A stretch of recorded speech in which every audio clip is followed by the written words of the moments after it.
Nigeria, we hail thee, our own dear native land. That is typically how events will be started from now going forward, as the rise of compatriots has been shelved to the back burner, Nigeria returning to the anthem of 1978. This forms one of our stories we're looking at this morning, and reminder to a number of us that we are going to have to learn the lyrics again. I am Olive Emodi, and welcome to Breakfast Central. I'm Joe Hansen, and it feels really good to be back on a very, very interesting day where Nigerians are indeed talking about the sudden change. Many have said that it's kind of like a setback when Nigerians are running away from their colonialists or their colonial masters and then taking it back.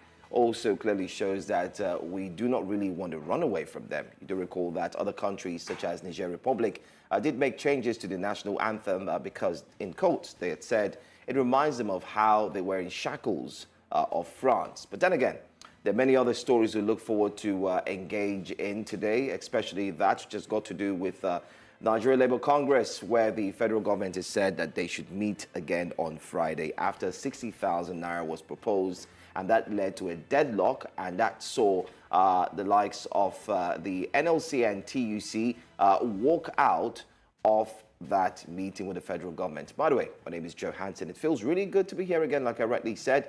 We're not alone, by the way. We aren't. have Mazino Appeal joining us. I'm sure Mazino can probably lead us all through all the stanzas of the national anthem. I doubt it. I doubt. Yeah, thank you very much, Joe. In any case, thank you very much, guys. Good morning to you. And what a way to start the show, Olive. That was perfect. Can you do it all the way till the end, I'm wondering, please? Go ahead. Let's see.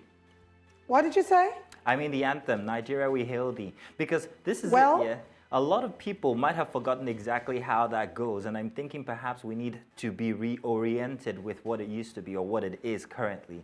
But I'm looking to see exactly how institutions, especially in schools, they are going to implement this when it's going to kick in. This morning is going to be a tough morning. Very tough, Joe. Very tough. Plenty of You know what we back. should have done? You know what we should have done? It just came to my mind now. We probably should have gotten some of our team members to visit the schools, or possibly put up some investigative, Would have gotten a report. you know, investigative journalists, just to like stand from afar. You know, you could see the schools while they're singing. Just zoom in and try to hear what they're singing. What's even weird is that even the teachers will not know the lyrics to the anthem. And the criticism that's been leveled against the anthem stems from the fact that the Nigeria We Hail Thee anthem was written in at the independence. Of course, there was an anthem, first of all, a composer, a fella who was asked to write the national anthem in preparation for Nigeria's independence. This anthem was sort of rejected in 1960, and of course they stuck to Nigeria We Hail Thee that was written by two Britons. Their names are Lillian Williams and Francis Bada. And then of course, before they came back to the conversation of the national anthem, there was a civil war, a lot had happened, and then they revisited the conversation in 1978. And then there was now a competition that was put out. A number of people were asked to send in their lyrics. So 5 different composers five different people who are not known composers sent in different lyrics. So a number of us, when we hear the former national anthem, Arise of Compatriots, we always think of Pa Ben Odiase, but there are 5 other people who contributed to that, making it 6 people who together wrote what was known as our national anthem, written by Nigerians, for Nigerians. And now we're going back to this, and I don't know how that is really going to play out. Olive, you want to also remember that it would seem that the current dispensation is trying to expunge anything that is military, and that seems to be one of the forefront reasons for why this is happening. However, I still have that cultural disconnect when it comes to exactly why we should adopt something written by our colonial masters. Another thing, if we recall, President Bola Tinubu did say during his campaign that if he had his way, one of the things he would do would be to bring back the national anthem, the former national anthem, Nigerians We Hail Thee. Now, I must confess, first of all, I listened to the second and the third stanza of the former national anthem a few days ago, and the lyrics were very lovely. The prayers were strong, but so also was our former national anthem, second stanza. If I were allowed to, of course, I'm not a member of the National Assembly, but if I were allowed to move for or make a suggestion, I would have suggested that we maybe switched to the second anthem, the second stanza of the anthem, or better still, I think, I said it before, and I'll say it again, Timi Dakolo's Great Nation would have been a perfect anthem for Nigeria. But then, In all of this conversation, let's be factual. Let's put our feet or our foot down. Changing the national anthem, will it stop the politicians? Would it stop them from engaging in acts and conducts that will benefit the citizens?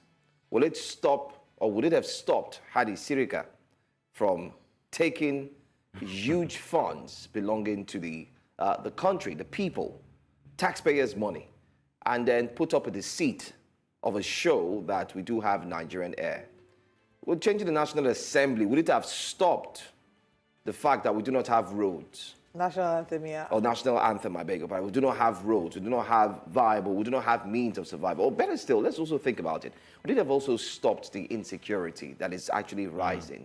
So if you go on a different spectrum, you find out that Nigerians are not happy with the decision. However, Nigerians are saying it is a misplaced priority. And in addition to that, I have seen, which we'll talk about when we look at what Nigerians are saying much later on X. A number of Nigerians have said that this announced and being done on the commemoration of the one-year inauguration celebration. I don't know if it's a celebration by President Bola Tinubu. That it was a distraction because the current administration did not have a lot to show for the 1 year. So it was some form of a propaganda. So rather than stick to giving us a breakdown of what they've been able to achieve or not achieve in the past 1 year, how about you get Nigerians talking about the national anthem? Brilliant idea, isn't it? Brilliant idea. Yeah, well, I mean, look, it's working now, isn't it? That's what we're talking about. Exactly. We're almost not talking about anything else. Well, yesterday on Breakfast Central, we did talk about the 1 year anniversary, and we had some I don't know why I keep calling it celebration. The 1 year inauguration commemoration. We had several guests join us on the show to share their thoughts. We looked at it from the perspective of the judiciary, the legislature, the different arms of government, and the impact and inflation and, you know, all this rising costs. And if you'd like to see some of these interviews, please check out our YouTube at News Central TV. We'll come back to talk more about this, but let's share with you our top stories this morning on Breakfast Central. Controversy trails reintroduction of national anthem, the old anthem, the one before the 1978 anthem. CJN summons judges over Kano's Emirates tussle. Don't forget, different judgments coming from one state and, of course, from one place. And South Africa decides 2024, the elections, and the updates we'll be bringing to you this morning. And President Tinubu commissions Abuja's Metro Line project. It says free transport for all until the end of the year. I will review the front pages of the newspapers and opening the phone lines. Join us for that. And now let's bring Mazino to give breakfast headlines.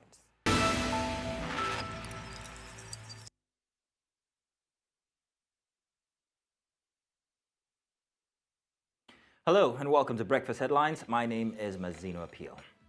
Our Breakfast Headlines begins in West Africa, where President Bola Tinubu in Nigeria has confirmed Nigeria We Hail Thee as the country's latest national anthem when he joined a joint sitting of the National Assembly to mark the Silver Jubilee of Nigeria's Fourth Republic. The occasion coincided with the first anniversary of President Bola Tinubu's administration. Senate President Godswill Akpabio said the sitting was primarily to launch the new national anthem, explaining that the president would not be making a speech because he has to leave to launch the Abuja Metro Line.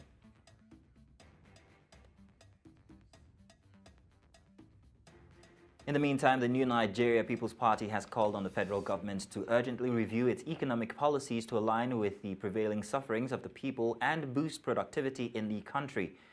In its one-year assessment of the Tinubu administration, the party noted with dismay that the renewed hope agenda of the government was not yielding the desired benefits, but rather it has inflicted untold hardship on the people.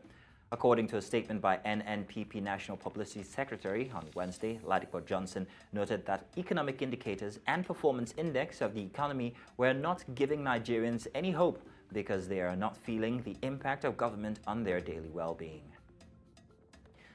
In a stark display of discontent, the staff of the Delta State Legislature under the umbrella of Parliamentary Staff Association of Nigeria have embarked on an indefinite strike, protesting the governor's alleged failure to implement key campaign promises. Governor Wereveri, who is marking his 1 year in office from Speaker of the State House of Assembly to Governor, had pledged to implement the Staff Consolidated Legislative Salary Structure, CONLES, upon assumption of office as the governor of the oil-rich state. News Central correspondent Austin Azu, who visited the State Assembly complex, reports that the gates were under lock and key on Wednesday afternoon as a cross-section of the Assembly staff vented their displeasure. Assembly because we want callers. Up till now, the excellencies have not done anything. And he said, he promised us that when he entered, the first thing he will do is callers. But we are celebrating in 1 year now, but they have not done anything. Many states have started receiving it. Even when this present governor was the speaker here, he knew about the CONLES. He signed the first this thing that he submitted to COA when he was a governor of the state. And we have been following the process, the due process. The other time we went on strike because of this state CONLES. We return based on we have seen the process of the CONLES that is coming to do. But after much more, he told us they are going to set up a committee, which the committee have started working. But the committee, they said that the committee will take 2 weeks to work. After 2 weeks, we are entering a month. In the same month, committee have not able to bring out reports. So now the Congress took a decision that if it's not being done, that we're going to shut down. That is how. And the last meeting they did was on the 28th, which is yesterday. They had meeting, Congress meeting, and they put a communique and they shut down at 11:50. Now, Governor of Kano State, Abba Yusuf, has banned all public demonstrations within the state and has directed security forces to arrest any individuals involved in such activities. This announcement was made on Wednesday through a statement by the governor's spokesperson, Sanusi Tofa. The governor also commanded the police, the Directorate of State Security Services, and the Nigeria Security and Civil Defense Corps to take immediate action against anyone found participating in street protests in the state. And ballot counting is currently underway in South Africa following a historic election that could potentially end the African National Congress' 30-year unchanged majority. Voters queued long into the night on Wednesday, with some polling stations remaining open well past planned 9 p.m. closure due to the high turnout and last-minute rush, particularly in urban areas. Counting commenced immediately after polls closed, and while the final results are not expected before the weekend, analysts are already examining turnout figures and partial results to gauge whether the ruling ANC will lose its overall parliamentary majority for the first time since coming to power in 1994.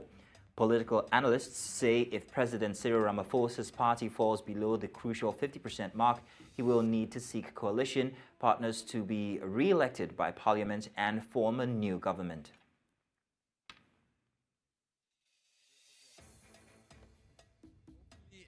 I believe that now that I'm going to vote, I'm going to have a voice and probably I'm going to see a lot of changes. That is happening, obviously. Job creations, crime, and it's a multiple of things that we are seeing that we are not happy about. Hopefully, maybe after this vote, there are going to be changes.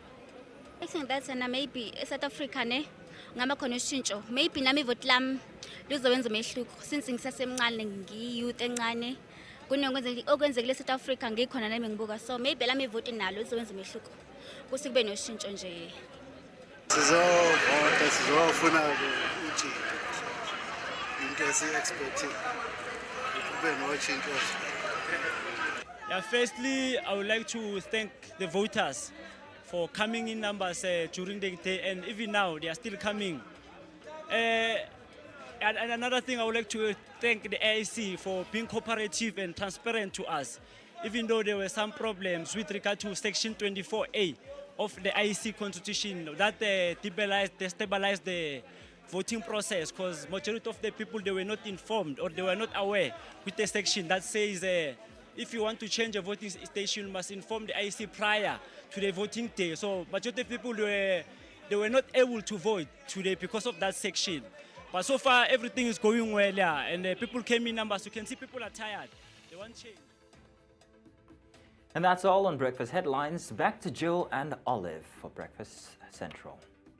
Well, thank you so much. Voting is still on the way, and I said voting, I mean counting. Counting is still on the way. Most importantly, I think for me, why I did mention voting is because the voters, there were calls that they did see a low turnout of voters in some areas, and then of course they did see a lot of persons show up. But there are also one or two challenges that we did also see in the South African elections. And it made me ask a question, which I'd like to pose to yourself and Olive. And of course, I'm sure our viewers always ask or would ask this question. Why is it that Africa still struggles in getting our elections right? It's either we have issues with the mechanisms or one of the equipment or so on and so forth. And then we fall back on these challenges year in, year out, remembering that elections are not held every month, neither are they held every year. But of course, there is a length of years which buys time for the country, for the electoral body to actually prepare. So I'm wondering, why is it that Africa still battles with these challenges, Mazino? Well, I see that you're carrying South Africa's problems on your head, Joe, but it's okay. we had the same issue in Nigeria as well, you do recall. Well, if you compare it to Nigeria when it comes to technology, perhaps that might be our biggest challenge here when it comes to how exactly we want to conduct elections going forward in the modern era. But I cannot remove voters' apathy from our own process here in Nigeria. As voters, people just simply decide, no, I'm not going to decide for Nigeria. Just simply stay at home.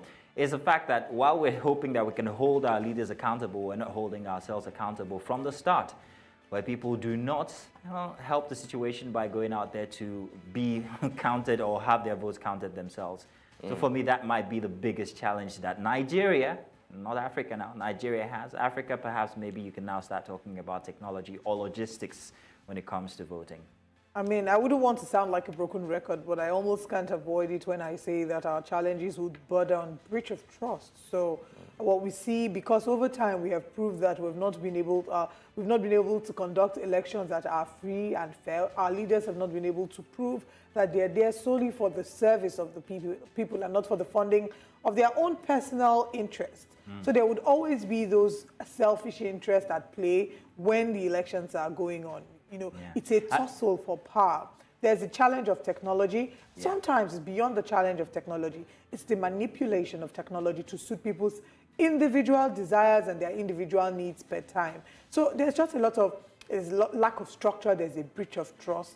That's what we're having on the continent. And with people trying to grapple power, narrowing it down back to South Africa, this is going to be it's a very serious election. I mean, for the first time since, I think, 1994, when the ANC came into power, this will be a very determining election, whether the ANC, if South Africa is going to go along with the ANC, even though they've expressed strong dissatisfaction with the way the ANC has led the people of South Africa, you know, but this election would determine a lot. And I wonder what Nelson Mandela would have thought about, you know, what he would have thought of it if we were here, what he would have thought of how the ANC has led the people of South Africa. Because the ANC that, you know, that was when Nelson Mandela, you know, helped, you know, at the beginning of getting their freedom, is not the ANC that we're seeing now. So it's just a far cry, and I do hope that the votes of the people are reflected in the results that will be announced. But we'll be bringing updates. We do have our correspondent, Bongani Siziba, I beg your pardon, in South Africa, who brings us updates regarding the elections. And as we get them, we'll be broadcasting them on the different news bulletins. Thank you very much, Mazino. We'll see you again at 9 a.m. Thank you very much. Right. Many stories to look at this morning. Conversations still going on. Join us on social media at News Central TV. We'll go on a break and we'll begin our conversations after this.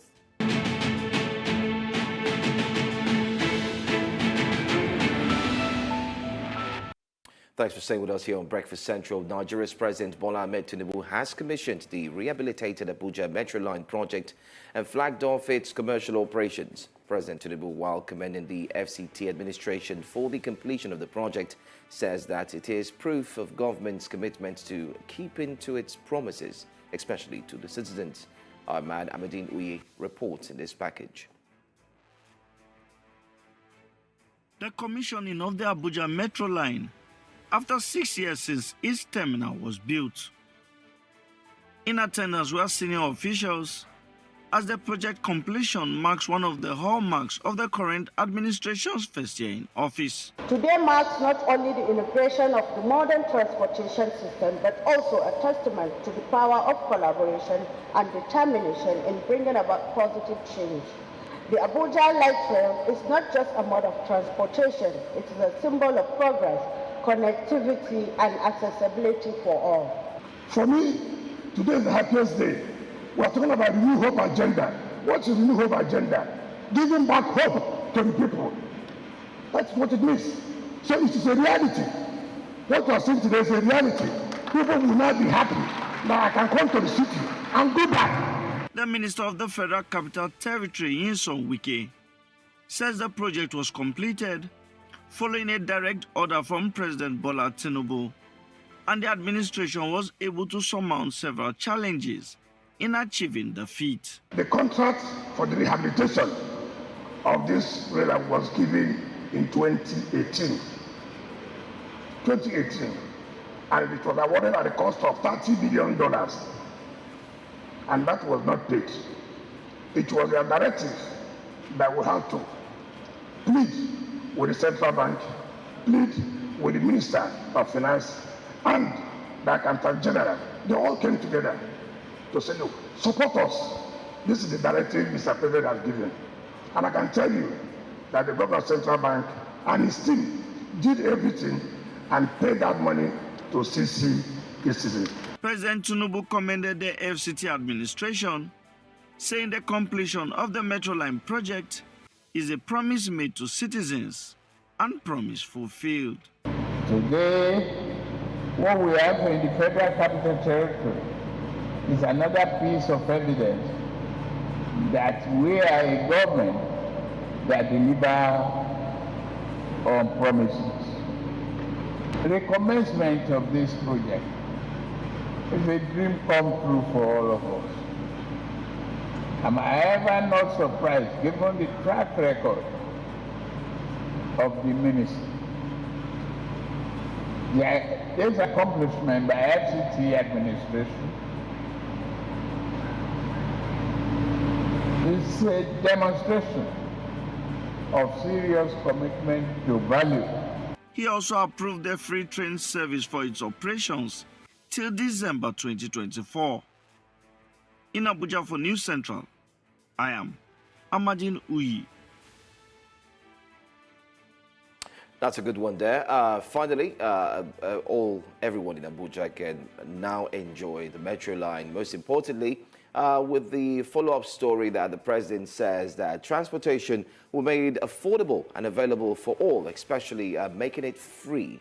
Initially, they were saying they would look at between 3 to 6 months, and then they say all through the year. So if you are in Abuja, when our phone lines are opened, please do well to call in and let us know what the transportation system simply is like, especially the Metro line, because it's going to be very, very interesting to actually delve into that. Hopefully, that could be extended in different countries. So this stands as one of the highlights of what the Tinubu administration has done so far. Like the FCT minister said, it was commissioned in 2018.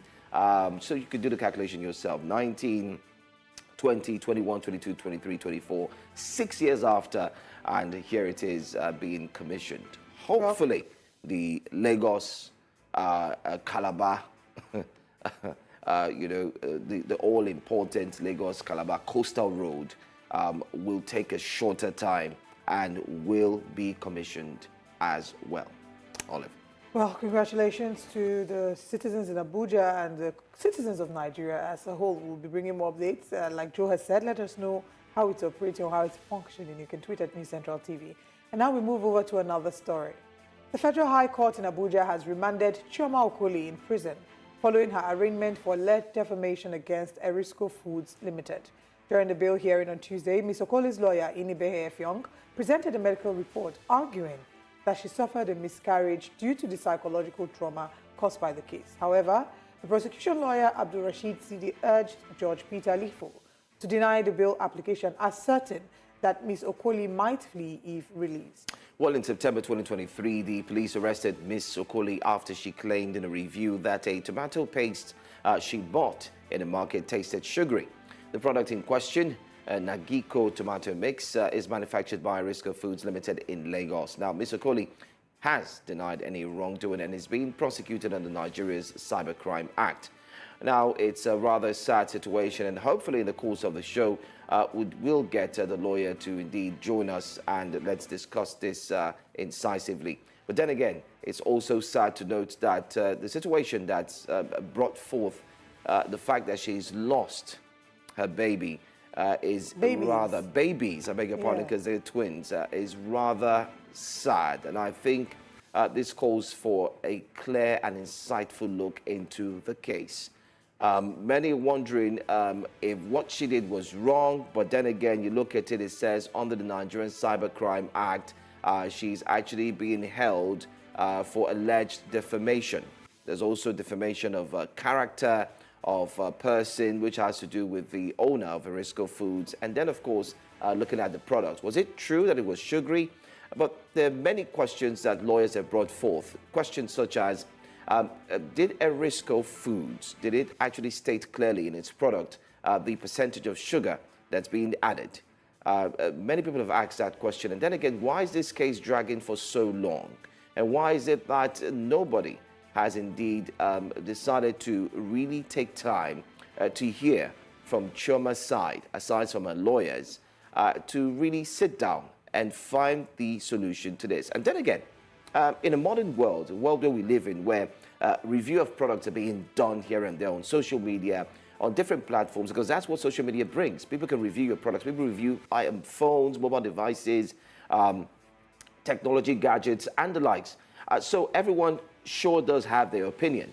But are we going to be arrested if our opinions are indeed shared on either of these platforms? We do understand that there was a statement made earlier on by Chioma, and as mentioned by one of the commenters on her page, where he had said, oh, this, and she said, oh, the word kill was mentioned so she had as initially well. said she had used the tomato paste, complaining about it being sugary, and asked other users who had used same to share their experiences, right? And she said from the reports we've seen later, she tossed it in the bin, she couldn't use it. And then someone came to comment and said she should stop spoiling her brother's business. And Chioma allegedly said, tell your brother to stop killing people with his product, too much sugar, something like that. And, that has been the subject of controversy. She was arrested and immediately flown to Abuja. There's a limit to what we can say because the matter is still in court. What I, however, want to condemn are the insensitive people who would go on social media and say, there have been so many comments that we've seen on social media regarding the loss of her twin babies. Yesterday, when it was posted on social media, Inibehe Effiong said they had reasons why they didn't share it with the public. Earlier on, they wanted to wait to present it to the court. They had their reasons. And when this was made public on social media, there were people who were saying things like, she brought it upon herself, if she had only learned to mind her business. Where is the empathy? Where is the humanity? Someone lost twin babies, whatever the case is, and your first reaction is she brought it upon herself. It's sad to see how this case has turned out, and how I wonder, like Joe said, why it's taking this long, why she has to be remanded in prison and it's taking this long, whereas there are people who we've seen cases still in court that, but they've done worse. They're not remanded. Yeah, they're not remanded. Stolen, they've embezzled billions. Although, the back and forth regarding Chioma's bill and the likelihood of her jumping bill is another conversation. But I would like to urge our judiciary to please quicken up, speedily go through this case and ensure that we come to an end of this case as quickly as possible. If she has committed a crime, let the court decide. Let the court be the speedy adjudicator of this matter, but let it be done hastily. She has, it's a matter akin to some suffering double jeopardy, losing one's child, twin babies, children, being remanded in prison. And I know many people will say that it was put out there to elicit public reaction or to elicit public sympathy. Say whatever you want. Say whatever you want. There are a number of people who believe that this matter looks like she has been bullied. She's been bullied. And I agree that she has been bullied by how this matter has been handled. So I hope that the government, and and the judiciary does what they need to do, and they do it speedily. Now, moving on from there, President Bola Tinubu on Wednesday has signed into law the bill to revert to the old national anthem. The bill seeks to replace the current anthem with the former one adopted as the country's independence on October 1st, 1960, but was changed in 1978 by the Olusegun Obasanjo military regime. In his address at the National Assembly seating, the Senate President urged Nigerians to familiarize themselves with the new national anthem. Well, Mr. Fabio said the lawmakers will henceforth refer to themselves as brothers and not compatriots contained in the previous national anthem. I'm hoping that, this new update with them referring to themselves as brothers would ensure that we don't see a situation of people using mace to flog each other in the house. My brother, and then you receive the beating. Let's see again. But anyway, how are Nigerians reacting to this? Let's take a look. This particular issue is what I don't really understand. We are talking of the increase of fuel. We are talking of things that are happening. What is the benefit of changing what they have changed in 45 years ago? That doesn't make any sense, Shab. Well, I don't have any preference, but if they say we sing this, well, anyone who will sing will take it. By this age, I'm old, in fact, to start learning how to sing Nigeria Will Healthy. And to me, that's not our problem. That's not the problem of Nigeria. It's very, very unfortunate that at this level, the people in the National Assemblies are talking about old and new items. When there's insecurity in the land, when there's poverty, where inflation is 36% today, and people are dying every day, within 1 year, May 29 to May 29 today, the people that died, if you have the statistics, it's more than people that died for like 5 years ago. You can't, for you to take a malaria drug now, you have to spend like 6,000-7,000 naira for one malaria drugs. And somebody will sit down, the National Assembly will be talking about old and the new item. Is that the problem? Sometimes it's to give you that inspiration. For instance, though tribe and tongue may differ, in brotherhood we stand. For the fact that our social cohesion index as a country and people is not encouraging. So we have to forge ahead. We have to develop that spirit of oneness, spirit of common bond that we feel it, the feeling that binds us together as a country and people, so we can forge ahead. So that even when we're having difficulties and challenges, we'll not say yes. So this is just temporary. This is just momentary. Tomorrow and the day after can be better. Well, it calls for concern. How are you taking it? We'd like to hear from you. So tweet us. Use the hashtag BreakfastCentralNC on Twitter. That's BreakfastCentralNC. Tweet us. We'd like to read your tweets in the course of this conversation. But joining us now is a broadcaster and communications analyst, Mr. Tokunbo Ojekunle. Thank you so much for being here. And how do I greet you? Do I say all hail thee, or do I say good morning to you? Welcome. What's your thought? Interesting. Thank you so much. Interesting times, eh? Good morning, compatriots. All right. Oh, good morning, my brother. We're no longer compatriots now. Good morning, brother. brother. Like Olive said, hope they don't pick the mace. A brother picks the mace and runs away with it. No. What are your thoughts? Nice to have me. Thank you, Gospel. All right. You know something? I think the way it's been done is quite funny. In the first case, all your respondents have spoken. And that's the fact that, is this what we need at this time? Is a big question. Loaded, I must tell you. And thinking about the impact policies have had on the people, which is the most important thing, people would tend to kick and shout against it. However, I grew up with the lines of the first anthem, the first one, now new. Because of the lines. The lines come from the colonial era. They thought were put together for us by colonialists, expatriates. Gene Williams actually wrote the lines, the lyrics, and Francisco Berda, put the songs together. The lines are strong and willed, and as all anthems are all over the world, please believe me, it's about the vision, it's about the culture of a people, it's about what they look forward to become.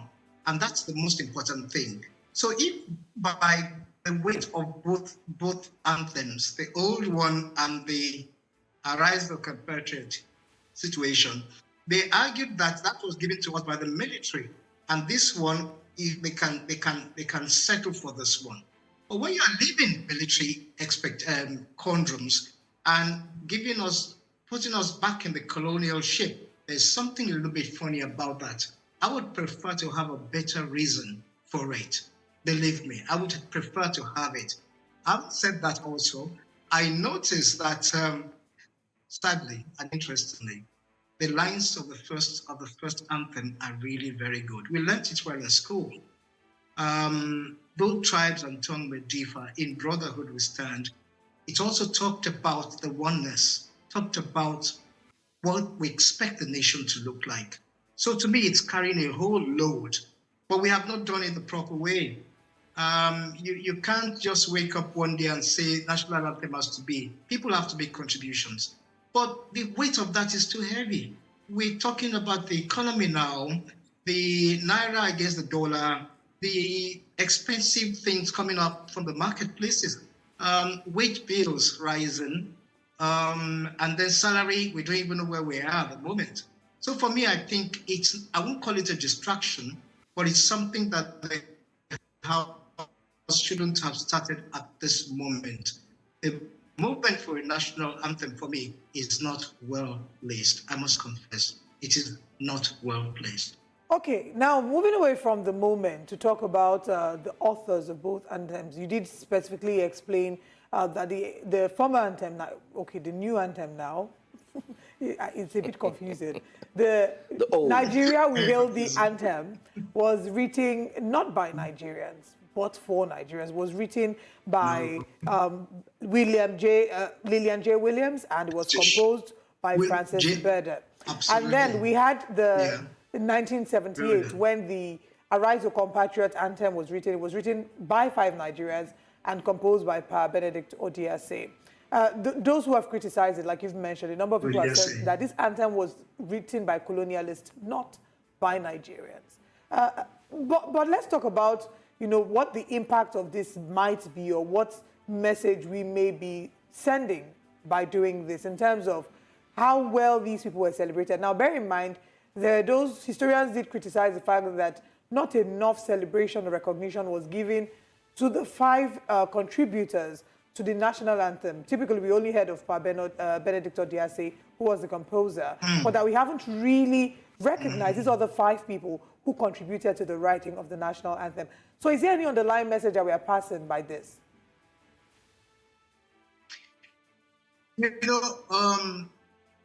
That's a very good one for me. What you've asked has actually been asked in the past. We got to know later, a few years after that anthem came out, that there were extra people lines to make the anthem whole as one. But having said that, I would rather ask questions about how impacting has the lines been on the common Nigerian. My question is all about, look. We have a good anthem, we don't have a good anthem. We have a good lines, we don't have good lines. Let's assume we have taken some lines, we have adopted one. And I want to ask, what is the national orientation doing, or agency or movement doing? Because most of the time we just sing these songs, we just shout and chant these lyrics. We are not really imbibing them in our true nature and character. I mean, I agree with you. You've mentioned how its impact would affect our character and, of course, our true nature. But hopefully we can connect with you again. Okay, all right. Oh, go ahead. Now. Please go ahead. Okay, fine.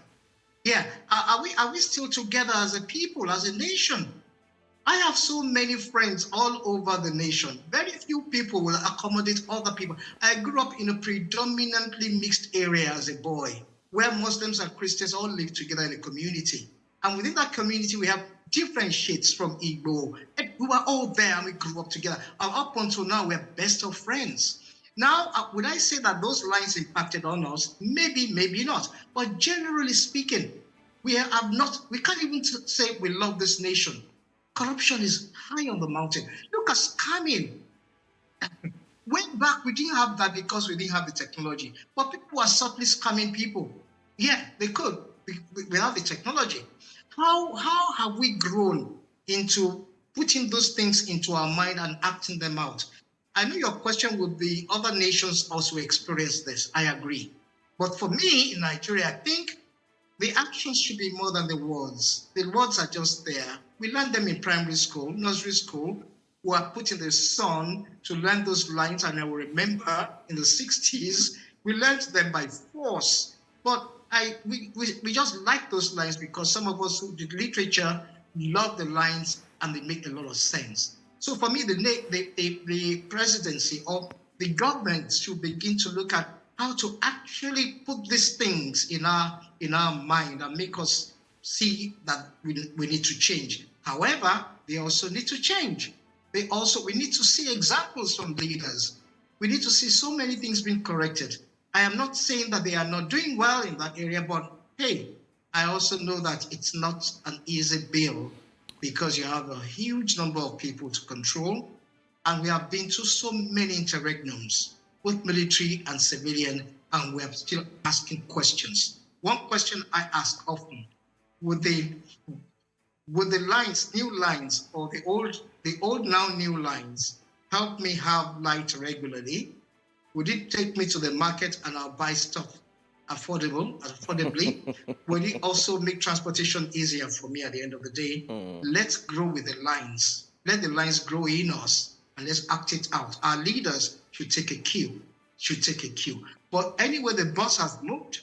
There's a new anthem, and I think we have to move with it. All right. Just to add to what you just said, let's go back to Australia. I do recall in Australia, Australia had to look into its lyrics of its national anthem. We do recall that one of the lines in the lyrics actually said that we are young and free. But later on, in the early 2000s, they had to review it and change it to we are one and free. Of course, this had to do with the Aboriginal heritage and the likes. Let's bring it down here to Nigeria.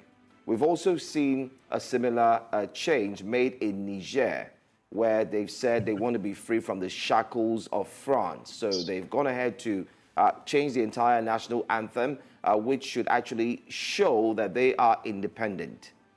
Nigeria is now going back to a national anthem that actually takes us back to the time of colonial rule.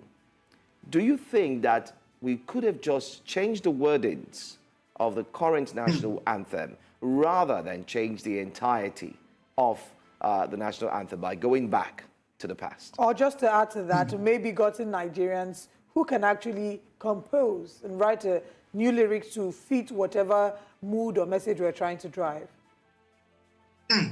I think you both said it all. In fact, you concluded on this particularly, and I love the way you have inferred here and there, brought statistics to facts to lay on the table.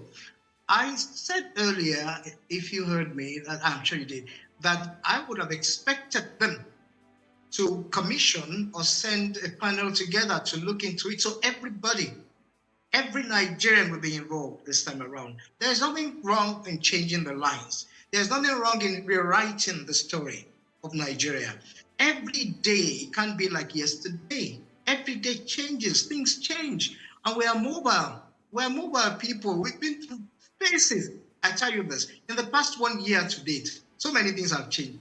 Fuel subsidy has changed, affected us positively, negatively. These are things that are changing around us. So we can sit back and really task our minds again and rewrite the story. We can rewrite the story by not really altering the culture. We can rewrite a story and re-narrate the sequences of how we came together and what is expected of us for the future. We can still reshape it. You are very right. I honestly suggest that rather than it's a feared thing, and because it's feared, it looks like to me like an order. Look at the way the bills came back to back. It went on. Sorry, I used that. And it got to the president. No delay, no whatever. President appended his signature. So for me, it's, the drive is already known. So this is where we are going. Right. Okay, fine. I love that. And I thought, and I really wish that all other policies and expectations of government will be on that fair and fast move. But back to the anthem, we can redo it, we can retouch it, we can rewrite it. There are people you can engage them. But people say, and I still also say, that most of the time it calls for some expenses. Yes, it does. And people are asking questions, is that what's next? Yes, we can start the process.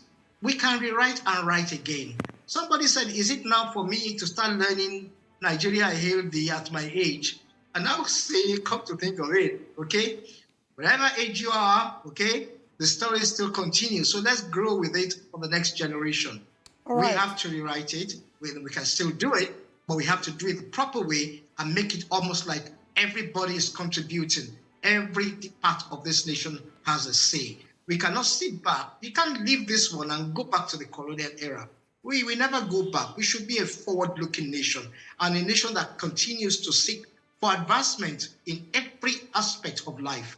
The generation coming and looking at us, they're also looking at how to be good leaders. So let's lead well and let's give them what's a legacies they can always look back on and not be able to touch again. That's the fair for me.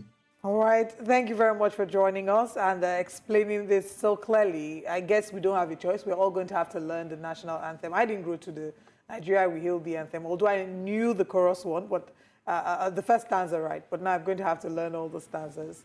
And I agree. We have the power to write and rewrite our history. Thank you so much for joining us. Yes, thank you for having me. Thank you. All right.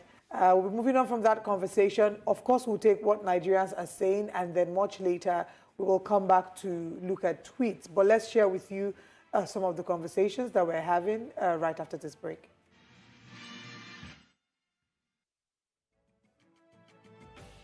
So far, so good. Controversy trails reintroduction of old anthem. We've talked about that extensively. And not forgetting too, CJN summons judges over Kano's emirate tussle. Mazino appeal did have that on breakfast headlines as a story. We'll touch on that again in the second hour. President Tinubu commissions Abuja's Metro Line project. Very interesting times for those who live in Abuja. We hope to hear from you in the second hour. But what's coming up in the second hour?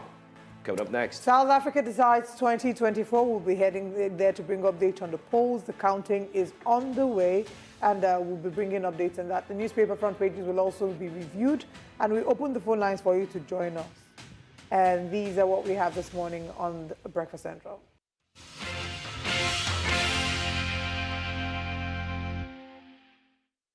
Welcome back to Breakfast Central. We're looking at the front pages of the papers. Joining us this morning is Olokoba Razak. He's the public affairs analyst. Good morning. Thank you for joining us. And congratulations on 1 year inauguration as well as the old new national anthem. Yes, so we will see the third year, the fifth year, and probably the 8th year in alive and in good health. You say 1 year anniversary. And so I'm saying, no, please, it's not 8 years. Last time I checked. I said, as the case may be. Last time we checked, it's 4 years. I said 4 years, or as the case may be. Okay. I didn't say. And are you pro Nigeria We Hail Thee or pro Arise with Compatriots? It's part of the things that inspires people. Words are important. But people say that is that what we should be doing now? What do you say? No, it's okay. It's okay. The content is okay. It's good. It's inspiring. But the timing is okay as well? Everybody have what they are doing in their life. People who are in the department of orientation, they won't stop their job because the economy is bad. They will continue to do what they are doing. Other segments, security will continue what they are doing. Health sector, also we want to strike again that they need more money. NS is there. So every sector must continue what they are doing. And particularly when we are very far away from each other as Nigerians, we must do something at all time to bring us back to each other. All right. Let's still look at some of the conversations this morning. The front pages of the newspapers have these to share. Let's see what the front pages are saying. The Punch newspaper says, of course, federal government plans supplementary budget warns against foreign aid. First anniversary. That's what it is. And the whole newspaper is celebrating the president and celebrating his 1 year in office. We can also still see here at the top of the paper, Emirates tussle, CGN summons judges over conflicting orders as Kano bans protest, and 50,000 naira grant, 402,283 beneficiaries get 20 billion naira. And that's all on the front page of the Punch. Let's check out our next paper. That's right. Let's take a look at our next paper this morning. And one of the papers we're looking at this morning happens to be Daily Independent. Daily Independent. Tinubu asks Nigerians to work together to build the nation. I guess that question or that asks of the president is the reason why we do have a return of the old national anthem. But then again, he says they should work together to indeed rebuild the nation. Let's take a look at more stories on the front page of Daily Independent. He says no amount of aid from abroad can help Nigeria. Assent to bill reintroducing old national anthem, as rightly said. Okay, 7 months for a ride on Abuja light rail. Of course, if you calculate 7 months from now, it completes the year. NAS says it's delighted with President's performance. Okay, that's what NAS says. That's National Assembly. And many have, I'm going to ask our guests that question. So please, let's quickly run through the other points in the paper. We inherited over 200 billion naira debt on projects alone. Wow, according to Fubara. CGN summons judges over conflicting orders on Kano Emirship tussle. You find that story inside of Daily Independence. Plus, federal government withdraws terrorism charge against Mayeti Allah's leader, Bodejo. That's an update as well on that story. And Tinubu representing Nigeria for future greatness. APC speaks. I'd like to start off first with the question for you. One of the points from Daily Independent there says that the National Assembly says that the president has done well in his first year. What's your take, first off? For the first 1 year, yeah, of course. All of us should not stop playing our responsibility. Part of it is being here today. Okay, I'm starting with the people now, which is that you must not let your guys who are elected or be given an appointment the impression that the whole essence of governance is all about them. The responsibility that we have as a people is a constant supervising role on them. We have to begin to ask the right question. The first 1 year, we say we should give him 2 years to perform his responsibility before we can begin to see whether he'll be able to, is capable of doing it or not. 2 years gestation period. But the first 1 year, how far has he gone? And that was why he brought all the ministers on board.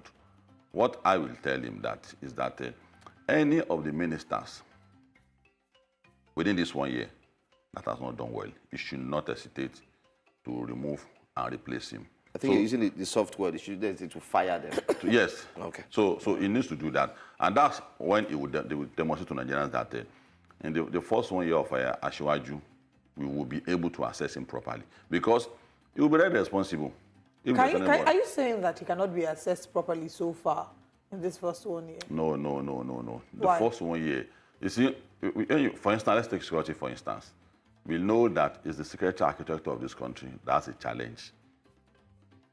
Economic challenge all over the world is a major contributor to insecurity. But for us in Nigeria, it's so peculiar that the institution we have in place can never guarantee your security. Where one police officer as an IG is going to see to security of 150 million. It can't work. So for us to agree on state police or a new layer of security architecture, the debate is still going on. Some people are scared of it. And we have to explain to them that there's no fear about state security. In fact, carriers of jurisdiction between federal and state police will create so much problem. So that area of security, before state police will come on board, before we get used to it, to me, it's 2 years. So is it moving in that direction? That's the question we then begin to ask ourselves, that the pace at which the presidency is moving towards some of the things we think it should be doing is a bit slow. For instance, on state police, it's not the speed is low. Then on power sector too, before Buhari left, Buhari said that you can come and take over your state when it comes to power generation. So the attempt by the president to think that there's something they can do to power with this structure, I don't know why he's thinking that what Babasanjo or Dr. cannot do, he can do it. So the question now is the 2-year gestation period should not be a waste. We want him to give a marching order to all the governors. So it's now 2 years gestation period? No, normally, gestation period is 2 years. Given the challenge we even have, the crisis that entered from Buhari currency. But he was aware of what he was getting into. He didn't even say that he's coming to build up on what... No, because a different woman gave birth to a girl. You can't change the puberty age. Maybe it's 16 or 18. So because it's Tinubu now, we should not give gestation period. It's a universal standard that before you'll be able to, as professional, I'm giving you a professional view now. For your government, you could be able to show up very well, without doubt that this government is going in the wrong or in the right direction. It takes you 2 years. Mr. Lokoba. But that doesn't mean we should not be asking questions. Wow. That doesn't mean we should not be saying that you are failing in this area or you are passing in this area.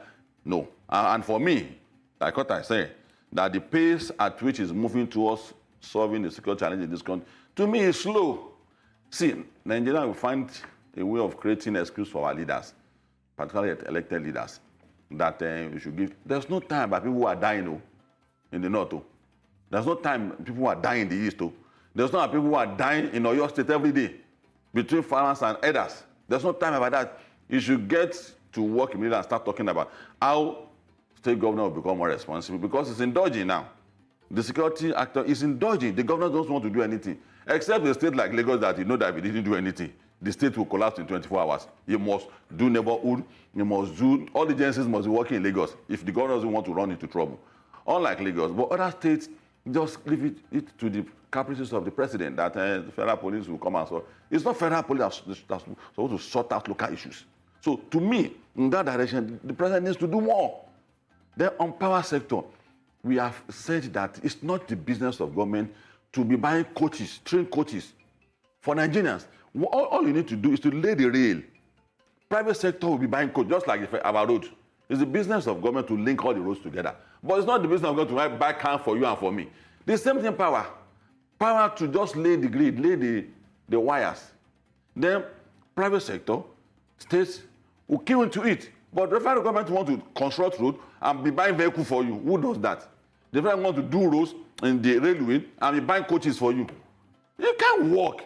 So the federal government is trying to lay the wire and be the one to generate power and transmit to all the taxes of the federation. And that's where the challenge is. When you broke countries down into smaller sectors, it becomes easier for you to govern. But states are allowed to actually generate and transmit. It needs to give them a machine order. They are reluctant. They don't want to pick it up because it's a royal responsibility. This structure is indulgent to the governors. They don't want to do anything. State police, they are not willing to. They are not vociferous. Anything you can call the army. It's not the army to secure your neighborhood and locals. It's your people that the constitution must provide some legislation for to be able to secure themselves. And the rest of the world, that's it. That's why Republicans felt that the gun issue is as important as a permanent thing in their manifesto. That if a thief comes to your house, there must be funding on both sides. That's Republican for you.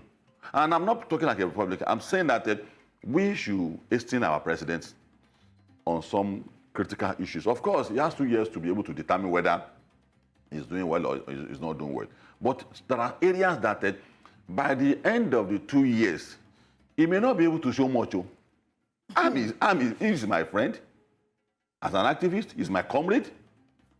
That does not mean that I don't hate him. And there's nothing anybody will say for me to desert him. I will not desert him. But there are places that he does on some sentences that I don't like. On the foreign currency and issues like that, I gave him kudos. Sort out some of the certain challenges by some desperate measure. Either you are going to use our capital to make our economy come back on the street, or how they also use our foreign reserves to pay debt. No, but they said they didn't do that because when asked, that's a good one. That's a good one. That's a good one if he didn't do that. So on that issue, that fluctuation, it will go with time. It will go. So, I mean, we have to wrap this up now. But the question is how long, how much time is enough time before President Tinubu came into office? In President Buhari's time, we had the first 100 days in office. first year in office, I mean, we've always had those questions. I mean, you are saying that the gestation period is 2 years, and I don't know that that's a universally accepted rule, right? But he's given us an 8-point agenda of things and areas he needs to improve. That's food security, improving insecurity, rule of law. There's several benchmarks that we're supposed to analyze him against, analyze him with. And I think at the end of the day, the major question is, does the average Nigerian feel the impact of a new administration? And we all know the answer to that. We can see it in the cost of inflation. Food inflation is at 41%. We're seeing the cost of goods and services. So at the end of the day, I just think there's a general consensus. And yes, there's a lot of work that needs to be done. In another 1 year, we'll call you again. And because you have said it's a 2-year gestation period. So at the end of this 2nd year gestation period, we'll call you again. Let me tell you something quickly. If your car is bad, and you have a good driver, it's your responsibility to repair your car, no matter how good the driver is. Given the recursive structure of this political institution in place today, any president that can run Nigeria for 1 year with this political structure, we still give kudos to him. My blame for all of them, including Ashwaju, is that this recursive structure is going to place every responsibility on your head, which means we are going to blame you for everything. And that's why it's your duty to point his direction to that concern. That's it. The previous president, the way you are feeling now as if much ado, which is about nothing. It's with other presidents that also feel it's your responsibility. And I met President Jonathan 21 times when he was in office. 21 times. And on all those occasions, I see a president that has been caged. Not only him, the previous president.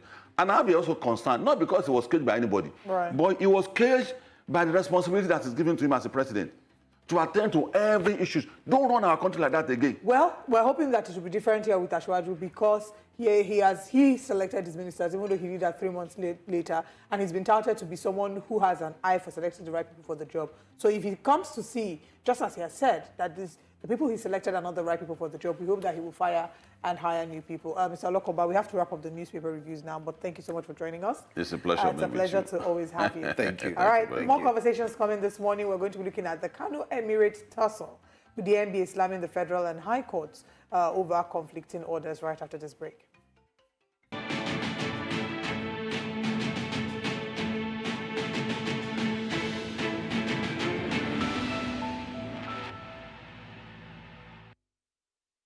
The Nigerian Bar Association, NBA, has called for punitive actions against lawyers and judges involved in the issuance of conflicting orders in the Kano Emirate legal tussle. While the Federal High Court in Kano, presided over by Justice Amobeda, issued an order for the eviction of Emir Muhammad Sanusi II from the Kofa Kudu Palace, reinforcing the authority of the 15th Emir of Kano, Aminu Ado Bayero.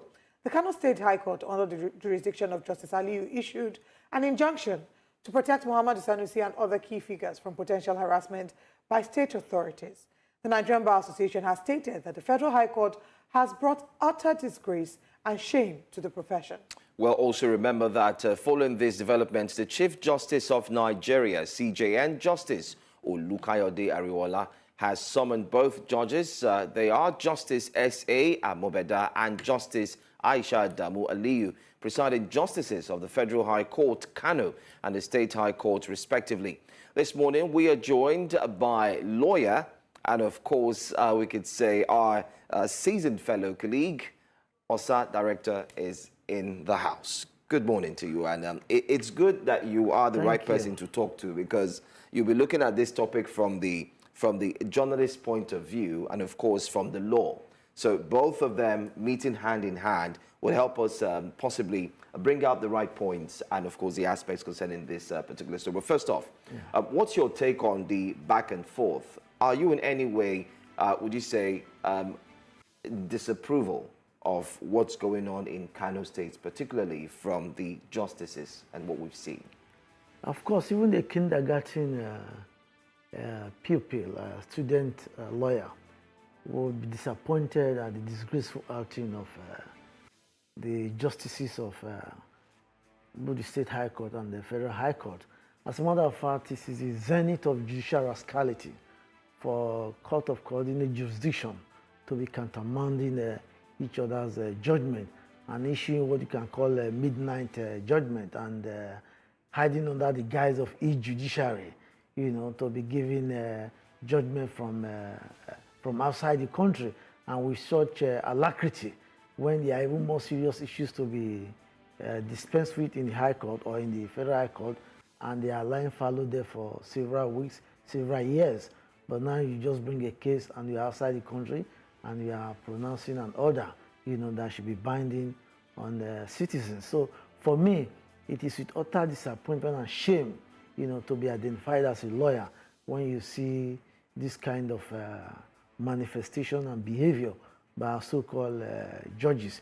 It shows that, like you say in law, it's a case of recusal loquitur. The fact is clear that there are disappointment, Right. So now that we have these two seeming conflicting orders or judgments, rather, we've seen like these two conflicting orders. One to, we already know the breakdown, but my question would be that how do we then determine what should happen? Should we return to the status quo before this whole legal tussle started? There are those who would say that where there are two equal equities, the first in time prevails. And there are others who would say, for now, let's just revert to what it was before the whole legal tussle. How do you foresee that all of this will play out? Yeah, it's a bit complex in the sense that with the judges of, the judge of the Federal High Court, and even that of the State High Court, they have literally descended into the arena, as we say, the arena of conflict, and it is obvious that they are pandering to the whims and caprices of those who pays the piper, they taste the tune. The Federal High Court, by virtue of Section 250 of the Constitution of the Federal Republic of Nigeria, 1999, as amended, a judge of the Federal High Court is appointed based on recommendation by the Nigerian Judicial Council, is appointed by the President, subject to confirmation of the Senate. Why, by virtue of Section 271, a state judge, the chief judge of a state, is appointed by the executive governor, based on the recommendation of the National Judicial Council and ratification by the State House of Assembly. So you can see what is playing out now. It's a case of federal forces against state power. Right. That is, the judiciary is dancing to the tune of the executive arm that they feel is controlling or is the appointer in this instance. So why I said that it's going to be difficult is that, it's a bit complex. It's like you rightly mentioned in equity, first in time, But these are court of coordinate jurisdiction. You also now have to ask yourself, do both parties have jurisdiction over such matters? I was going to ask you that, the provision of the law regarding which of the courts has jurisdiction when it comes to chieftaincy matters. Because in the Section 251 of the Constitution of the Federal Republic of Nigeria, 1999, as amended, clearly stated the jurisdiction of the Federal High Court, areas that they have a jurisdiction. It does not include chieftaincy affairs and traditional matters. Those ones fall within the purview of the state and local government. However, you find that some of these judges, in a way of being disingenuous, they want to come under the guise of fundamental human rights enforcement, which you can't do at the Federal High Court. Absolutely. But like I said, if that is going to be disingenuous or clever by half, because the course of action in this case, principally, fundamentally, is the issue of the Kano State Emirate law, which has to do with chieftaincy matter in Kano State. So that is outside the jurisdiction of the Federal High Court. And just to piggyback off what you said about how some of them will leverage on fundamental human rights. The Supreme Court has in several cases established the jurisdiction of the Federal High Court, that it cannot mistakenly confer on itself, jurisdiction that it doesn't have for whatever reason. So how do we then checkmate this? What's the role of the judiciary in ensuring that we don't keep seeing repetitions such as this, where, of course, we know that conversations about jurisdiction, they've happened over the years. every time we see jurisdiction of courts being challenged in the, in matters that are brought before the courts. But how do we ensure that we can remedy this in a way that doesn't make the judiciary look like a joke? Because those who are not lawyers, standing from the outside is not really a good look. And for every time that we have scenarios like this, the trust that the population have in the judiciary, it's chipping away in gradual portions. I totally agree with you that the optics is not looking good. It's quite disappointing. That's why I even said that you feel ashamed as a lawyer getting yourself identified with such reckless pronouncement that verges on rascality, if not stupidity. The truth is just that the only way these things can be enforced is absolute discipline. Discipline within the judiciary, in the sense that when anybody strays, you make sure there are sanctions and there are consequences. Every action has consequences. But you find out that even in 2020, the Chief Justice of Nigeria, Tanko Muhammad, disciplined about 3 judges, for giving conflicting judgment. But what is the kind of discipline? Oh, they should not be elevated to the next higher court, maybe the appeal court, because of what they did. I mean, that is just like a slap on the wrist, They should be sacked and disgraced, rather than just giving them a slap on the wrist. So what I'm saying is that the National Judicial Council is actually not being firm and decisive in ensuring that we don't have a repetition of this. Because I want to agree with you that even, I don't know how, okay, let me not even say that, but in 1993, I want to say how young you were, but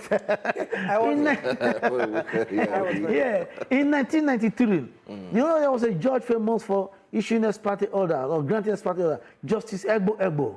Those were that was the judge that was used by the Association of Better Nigeria, led by Unzeribe Toscoto, June 12. I mean, judges like Egbo. That was when ex parte order became famous. That even a man on the street now knows what is ex parte order. Because Nigeria is such a funny thing, a funny place. At a point in time, a particular lexicon word will just come up, benchmarking, nonsense democracy, things like that. So it was the period of ex parte order. Okay, all right. I mean, quick one, because we're running out of time. We need to also catch up with what's going on in South Africa. Our correspondent is actually waiting. But let me ask you, the final question. I'd like you to look at it from the journalistic point of view. With what's going on in Kano, it's actually made Nigerians become wary of what everyone is talking about, the state police. We've seen what's going on in Kano, and people are starting to imagine state police like this. That means it could go either way. Your thoughts on that as well? Yeah. First, let me just quickly say that I feel extremely bad about what is happening in Kano, because that's my adopted home state.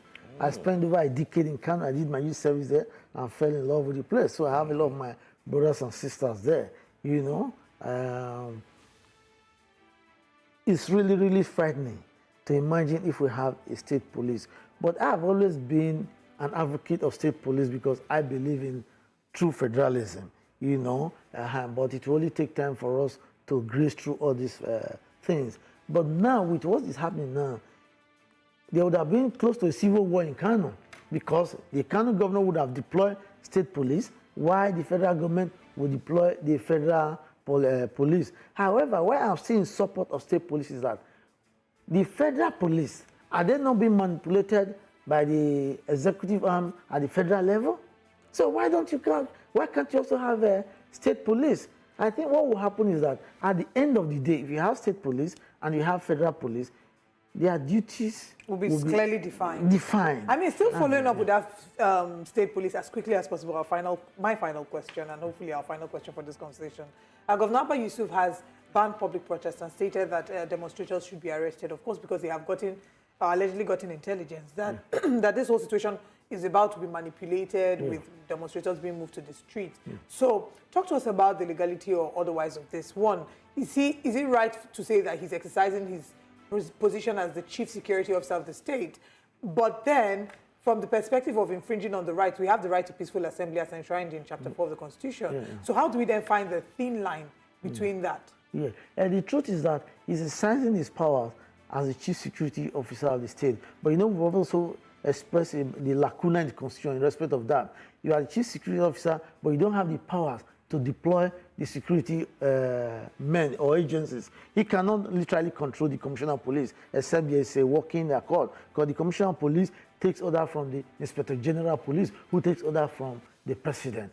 So I would think that he's exercising his power. That's good enough for him to say that. And in terms of circumscribing the rights of Nigerians, the law is also clear that under certain circumstances, laws can be made to either restrict your movement, like even during COVID, curfew, it was done, so okay, all right.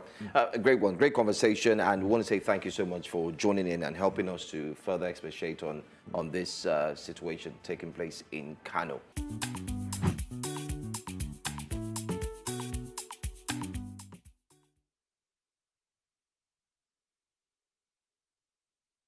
Welcome to What Nigerians Are Saying, where your thoughts and your opinions on some of our big stories are x-rayed. Today we're heading to X to look at some of the tweets regarding the big stories here in Nigeria. Now, yesterday, the 29th of May, it was announced that President Tinubu has signed into law a bill to revert to the former national anthem, the Nigeria We Hail Thee anthem. Now, a quick background to the Nigerian national anthem.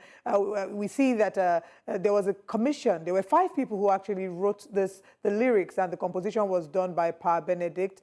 And, a number of reactions have come out because Nigerians criticize the fact that this new national anthem was done for Nigerians, by Nigerians, and I'm talking about the Arise O compatriots. And they're wondering why the return to the former national anthem. The logic behind the return to the former national anthem circles around the lyrics and how the lyrics will foster unity and how important these lyrics are. I did see a very detailed documentary by a historian from the University of Lagos. I think his name is Deyemi Akonde, I'm not quite sure. But I think that it's one that everyone should check out, and it sort of details the journey. Yes, Deyemi Akonde, and it details the journey of the national anthem. It was really brilliant. But a number of Nigerians are not having it. Some believe that we should turn to Timi Dakolo's Great Nation. I mean, that school of thought. There are others who say, why now? Why are we having this conversation now? Is that the most pressing issue that Nigerians are having? But let's hear what Nigerians are saying on X. Now, of course, the first tweet is from Taiwo Alabi. He says, the old anthem's lyrics were written by Lillian J. Williams and composed by Frances Berda. The second national anthem, Arise O Compatriots, were created by 5 Nigerians, that is P.O. Aderibigbe, John A. Ilechuku, Dr. Sota Omoigui, M.A. Etim Akpan, and B.A. Ogunnaike. Make it make sense. Now, there was criticism surrounding this, saying that these 5 composers who contributed to the lyrics, there was some form of a competition in 1978 where they all submitted the lyrics that now, made or have now become a part of what we know as our national anthem today, and they were then composed by Pa Ben. So there was criticism that these people were not adequately recognized, and now it's gone away. But let's move away from this tweet and look at the next one. Obi Ezekwesili says, public service announcement. Let it be known to all and sundry that I, Obiageli Obi Ezekwesili, shall, whenever asked to sing Nigerian national anthem, sing Arise O Compatriots, Nigeria's call obey to serve our fatherland. And she goes, it's a much longer tweet that shares the lyrics of the former national anthem. And now let's look at the next tweet. After Obi Ezekwesili, let's see. Our Fave Online doctor says, for those who may not know, the new national anthem, which was previously the old national anthem, was previously abandoned by the military in 1978 because it was written by a British foreigner. It was abandoned for the Arise O Compatriots that was written by Nigerians. Now, a Nigerian democratic president has abandoned a Nigerian written national anthem to adopt as anthem a song written by a non-Nigerian. But tomorrow, these are the same people who will tell you to believe in Nigeria. Yet, they don't even believe in an anthem written by a Nigerian. It is well. People, in having this conversation, someone said that it's not a function of sentiment, but it's more of what is the underlying and what's the driving message in the anthem. Anyway, let's move away from our Fave Online doctor. N6 of Live 6 says, seeing videos of Arise O Compatriots still being played at several government events today reminds me that this same party brought so much confusion to our currency that we are currently operating 2 different Naira notes in circulation, and everyone moved on like this is normal. And you all know it. We have 1,000 Naira notes, the old note and the new note. So now, there are concerns, according to N6, that we'll have two national anthems. Some will still be singing Arise to Compatriots, while others have moved on to Nigerians We Hail Thee. Away from N6 of life, Sanusi Dantata says, I awoke to the realization that for the first time in my life, I don't know my country's national anthem. But as a patriotic citizen, I have to learn it. We all have to learn it. It's the law of our land, period. Farewell, Arise to Compatriots, Nigeria, we hail thee. That's what Sanusi had to say. And finally, because a number of Nigerians had been calling for Timi Dakolo's Great Nation to be made our official national anthem, we then get this tweet from Timi Dakolo saying, Nigeria is indeed a great nation. And I share the sentiment of that song. We are all we have. We'll defend our land. We believe in Nigeria, and we know we'll get there. But alas, I'm not a lawmaker, neither am I the president. So we move on to Nigerians We Hail Thee. Away from that story, we move on to our very next story this morning. I'll be taking tweets about that. Yesterday, Nigeria celebrated 1 year in office, or President Bola Tinubu celebrated 1 year in office, marked 1 year in office. It wasn't a loud or lavish celebration. The key story that overtook that was the national anthem. But Nigerians have been reacting to the 1 year after, his time in office and what the achievements have been. The 8-point agenda has been analyzed, and he, was x-rayed based on the 8-point agenda promise. As we know, the ministerial sectoral update has been going on with different ministers sharing what they have achieved in the past 1 year, I beg your pardon. Some Nigerians have gone on social media to react to this, sharing tweets about his 1 year in office. And we also did talk about it here extensively on Breakfast Central. So if you'd like to catch up with some of the interviews we had Olisa Gbakoba, we had Bode Thomas, we had different people join us on the show to share what their thoughts are. But let's head to Twitter or to X to see what the tweets are. JP General says, Bola Tinubu's 1 year in office has been a disaster. Nigerians are dying of hunger. Businesses are shutting down. Foreign investors are fleeing and our economy is crashing. Congratulations to INEC and the judiciary for punishing Nigerians with Tinubu. Let's move away from this to the next tweet. And Eniola Nimi says, Nigeria has never been this worse. This bad. Since I was born. Yes, Bubu came with his own shege that I almost dropped out of the university despite hawking. Alhamdulillah, we no break. Tinubu 1 year in office worse than Bubu 8 years. It's a continuum, my dear. Saki says, the dollar is 1,500 naira. Bread costs 1,500. No, bread is not 1,500. Bread is about 2,000 naira. Petrol is 740. Bag of rice is 70,000 naira, and I don't think it's 70,000 naira anymore. University tuition fees, 200,000 naira. Insecurity is at an all-time high. Minimum wage remains 30,000. Well, they've offered 60,000. They're still on the negotiation table. But yes, you're right. It's still 30,000. Despite this, some Nigerians are celebrating 1 year of President Bola Tinubu in office, and that's what he has to say. But there have been more reactions. I think this will be our final reaction. Okay, no, I have to take this last two. I'm sorry. Prince Additional says, 1 year anniversary of President Bola Tinubu. My scorecard, that's according to him. He says, security, 90%. Job creation and wealth, 45%. Improvement of education, 9%. Electricity, 72%. Happiness, 72%. Rule of law, 90%. Infrastructure, 90%. Debt repayment, 95%. Health, 95%. Provision of social amenities, 90%. Corruption reduced by 89%. God bless the president. Now, people didn't know whether he actually meant this or if it was sarcasm. But there's another tweet in reaction to this. Someone else shared their own scorecard. Yes, this one says, let me join the trend. Master Noel Bada, he says, 1 year anniversary of President Bola Tinubu, my scorecard. Security, 51%. Job creation and wealth, 0%.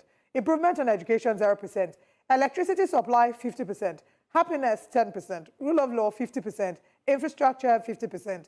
Debt repayment, 50%. Health, 0%. Provision of social amenities, 0%.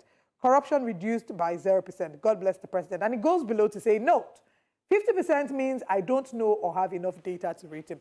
These are their thoughts. This is their scorecard. What is your scorecard? Let us know on News Central TV on X. We'll be back again with more tweets in subsequent shows to share with you what Nigerians are saying.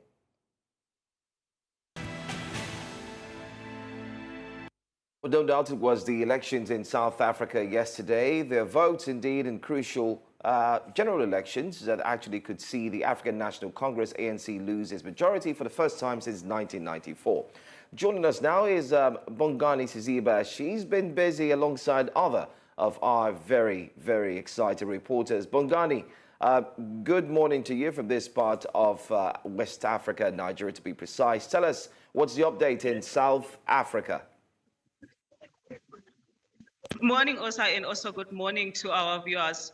As you can see behind me, you can see chairs, you can see cameras. We are at the results center in Midrand, where as results of the elections that happened yesterday are starting to trickle in. If I can just look at the board that is on my right, I can see that total valid votes that has been in now is 1,265,000.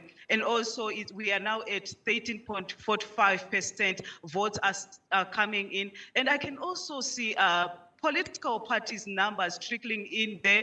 Some are leading and some with still few votes, but it is just the beginning of everything that is happening here. But let me just bring in some political party leaders who I have here, just to speak about how they are feeling about these results, the small results that have been coming in. We have Nyandiso Jeku, the ANC member who is here for ATM. Good morning, sir.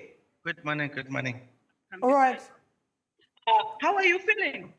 We are feeling happy. We are observing the results as they come in, though there were a bit of challenges with voting stations opening up until the wee hours of the morning in terms of the counting and our members leaving the VDs early in the morning. But yes, of course, we are reflecting the votes and we are happy with what is currently happening. Obviously, it's still early days to be certain. A lot still needs to happen as far as the counting is concerned. Only 13% is actually in right now. So we're still happy that we are going to be doing very well. And as ATM, how are you doing if you're looking at those numbers? We, right now, looking at what has been counted, the VDs, a lot of VDs where we've got strong support have not come in. We've received confirmations that a lot of stations did not close on time because the queues were long, as you saw. Some of the members left this morning from VDs. So we are still expecting quite a lot from areas where we're expecting to do very well. And basically, we are not yet... All right. So you can see the conversation is ongoing, no doubt, there in South Africa. We'd like you to please stick around here on News Central. The news comes up at 9 a.m. Bongani Siziba will continue that conversation on the outcome of the elections that held yesterday. I'm Joe Hansen, thanking you for joining us here on Breakfast Central. And I'm Olive Emodi. See you tomorrow.